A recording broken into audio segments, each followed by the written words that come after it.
ஆண்டவரிடம் தேடுவது என்ன? பணத்திற்காகவோ, புகழுக்காகவோ, பெருமைக்காகவோ, பதவிக்காகவோ, பட்டத்திற்காகவோ நம் ஆண்டவரிடம் தேட வேண்டாம். அதனால் ஒரு பிரயோசனமும் இல்லை.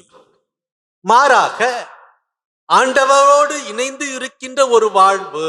ஆண்டவரோடு நாம் எவ்வளவு நேரம் செலவு செய்கின்றோம்?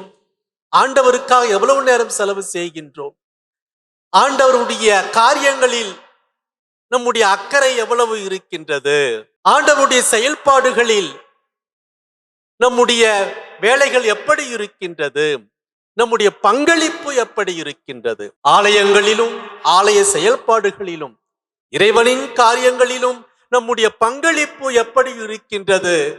அதுதான் நம்முடைய தேடலின் ஜெபமாக இருக்கும். தட்டுங்கள் திறக்கப்படும் என்று கேட்கின்றார்.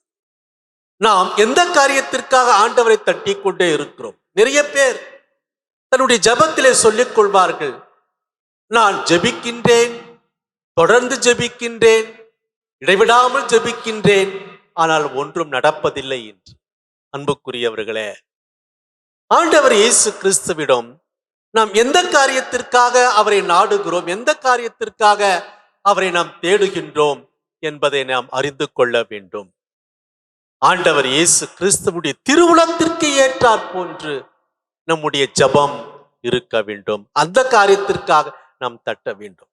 நமக்கென்று சுயநலம், ஒரு தற்பெருமைக்காகவோ, சுயநலத்திற்காகவோ, தன்னலத்திற்காகவோ ஒரு சிந்தனையில நாம் ஆண்டவரிடம் அந்த காரியத்திற்காக தட்டும் போது கிடைக்குமா என்று கேட்டால் அது ஒரு கேள்விக்குறித்தான்.